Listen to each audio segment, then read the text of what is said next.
اللہ وبرکاتہ۔ الحمد للہ رب العالمین والعاقبۃ للمتقین والصلاۃ والسلام علی اشرف الانبیاء والمرسلین نبینا محمد وعلی آلہ وصحبہ اجمعین ومن تبعہم بإحسان الی یوم الدین، اما بعد فاعوذ باللہ من الشیطان الرجیم فإن لم تفعلوا فأذنوا بحرب من اللہ ورسولہ وَإِن تُبْتُمْ فَلَكُمْ رُؤُوسُ أَمْوَالِكُمْ لَا تَظْلِمُونَ وَلَا تُظْلَمُونَ۔ مجھ سے قبل مفتی محمد رمضان صاحب کی مفصل گفتگو ہوئی ہے۔ اختتام پر جو انہوں نے 5 سود لینے والوں کی سزاؤں کا قرآن سے ذکر کیا ہے، میں سمجھتا ہوں کہ آج کی نشست کا وہ خلاصہ ہے،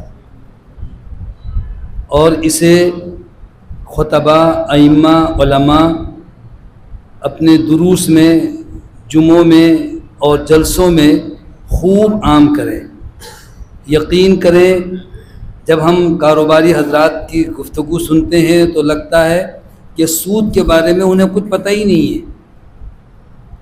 بڑی تعداد میں نمازی، دیندار، باشرہ لوگ، حج عمرہ کرنے والے سود میں ملوث ہیں۔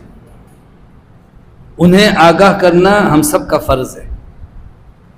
اسی طرح سے جو میڈیا کے احباب ہیں، جو صحافی ہیں، جو تحریر سے یا مکالمے کے ذریعے سے قوم کو آگاہ کر سکتے ہیں، اس وقت ضرورت ہے کہ بھرپور مہم چلائی جائے۔ یہ اللہ رب العالمین کا ایسا واضح حکم ہے کہ کسی مکتب فکر میں، کسی نظریے سے، کسی زاویے سے، کسی جماعت کو کوئی اختلاف ہی نہیں ہے۔ اپنی بساط کے مطابق سب کوشش کر بھی رہے ہیں، لیکن جنہوں نے اس سلسلے میں بڑی کوشش کی ہے، تنظیم اسلامی والوں نے، اللہ تعالیٰ ان کو جزائے خیر دے، بڑی جد و جہد کی ہے اور کر رہے ہیں، اور دیگر جماعتوں کے بھی الحمدللہ کاوشیں بالکل سامنے ہیں۔ لیکن حیرانگی کی بات یہ ہے، مسلمان کہلانے والے ملک میں جتنی سیاسی جماعتیں ہیں، سب کے منہ کو تالے لگے ہوئے ہیں۔ کسی کو تھوڑی سی غیرت بھی نہیں آتی کہ اس قدر متفقہ طور پر امت مسلمہ کا یہ موقف ہے کہ سود حرام ہے، اور سود کھانا، سود کھلانا، سود لینا، سود لکھنا، یہ سب کے سب اللہ سے جنگ کے مترادف ہے، گناہ میں سب برابر ہیں۔ لیکن اس کے باوجود بھی کوئی بھی سیاسی جماعت ہو، یہ سب کے سب ایک ہی جیسے ہیں، ان کو اپنے مفادات عزیز ہیں۔ جہاں احسن سلفی صاحب نے جامعۃ الاحسان میں الحمدللہ علماء کو جمع کر کے اس موقف پر بہت اچھی کاوش کی، اللہ تعالیٰ ان کو جزائے خیر عطا فرمائے۔ جامعۃ الاحسان الاسلامیہ الحمدللہ ایسے حساس موضوع پر وقتاً فوقتاً سیمینار کر کے اپنا فرض نبھا رہا ہے، اللہ تعالیٰ ان سب کو جزائے خیر عطا فرمائے۔ وہیں ہمارا جو اپنا فرض ہے تمام علماء اور ائمہ، کہ وہ مسلسل جمعوں میں، اپنے خطبات میں، اپنی تقریروں میں عوام کو آگاہ کریں۔ یقین کریں، ایسی بے شمار درخواستیں، ایک چھوٹی سی فلاحی جو ہے ایک تنظیم ہے مسجد سے متصل احباب پر مشتمل، کہ قرض کا ہم اتارنے کی کوشش کرتے ہیں، تو ایک خاتون کی درخواست آئی کہ مجھ پر قرض ہے اور یہ اتروا دیں۔ رمضان کا مہینہ تھا، ہم لوگ چلے گئے لمبا سفر کر کے کراچی کے گوشے میں۔ وہ خاتون سے پوچھا تو اس نے کہا جی فلاں مارکیٹ میں فلاں صاحب ہے۔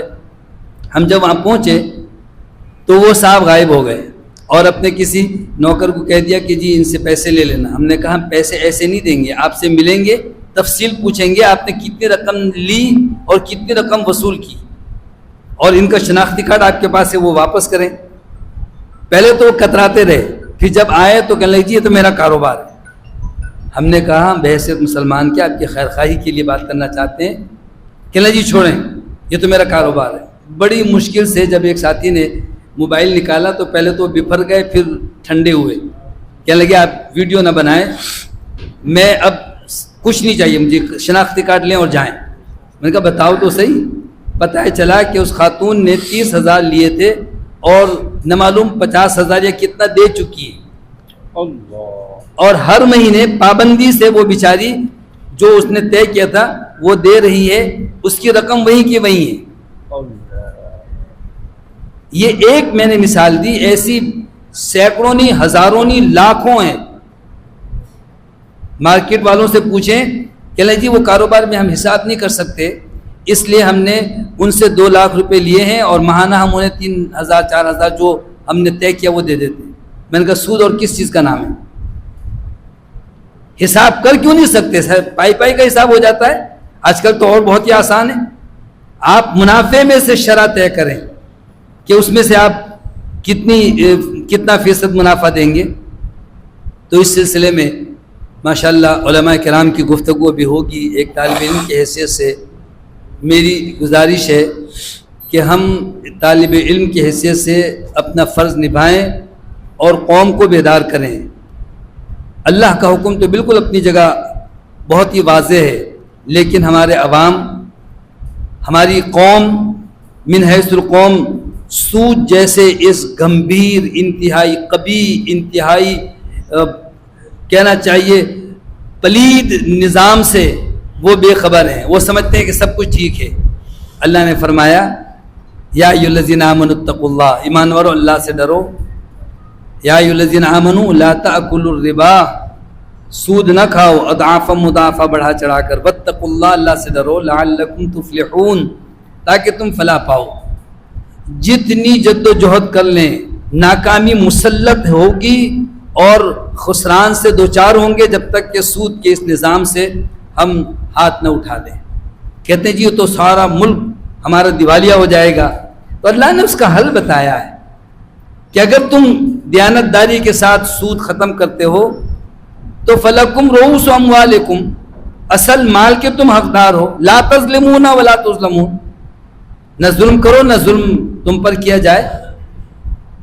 تو میں اس سلسلے میں اپنی گزارشات کو اسی لفظ پر ختم کرنا چاہتا ہوں کہ ملک کے تمام دین سے وابستہ لوگ، جس شعبے زندگی سے ان کا تعلق ہے، اس مسئلے کی سنگینی کو اجاگر کیا جائے، اور حکومت وقت سے جو بھی حکومت موجود ہے، اسی طریقے سے عدلیہ سے اور بالخصوص عسکری قیادت سے مؤدبانہ گزارش ہے کہ اس سنگین مسئلے پر اپنی ذمہ داری کو نبھائیں اور اس مسئلے کو جتنا جلد ممکن ہو سکے اس ملک کو سود کی لعنت سے پاک کریں، تاکہ ہم سب اللہ کے اس حکم سے، جو اللہ تعالیٰ نے ہمیں حکم دیا ہے کہ ذروا ما بقی من الربا، جب تم اللہ سے ڈرتے ہو تو چھوڑ دو جو سود تم لیتے ہو، جو سود تمہارا باقی ہے، کہیں ایسا نہ ہو کہ اللہ کے غضب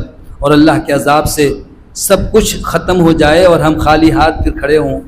اللہ اس ملک کی حفاظت فرمائے، اور ارباب اقتدار اور جن جن عہدوں پر ذمہ دار احباب موجود ہیں سود کے ختم کرنے میں، انہیں بھی اپنی اپنی ذمہ داری نبھانے کی اللہ توفیق عطا فرمائے۔ اقول قولی ھذا واستغفر اللہ لی ولکم، والسلام علیکم ورحمۃ اللہ وبرکاتہ۔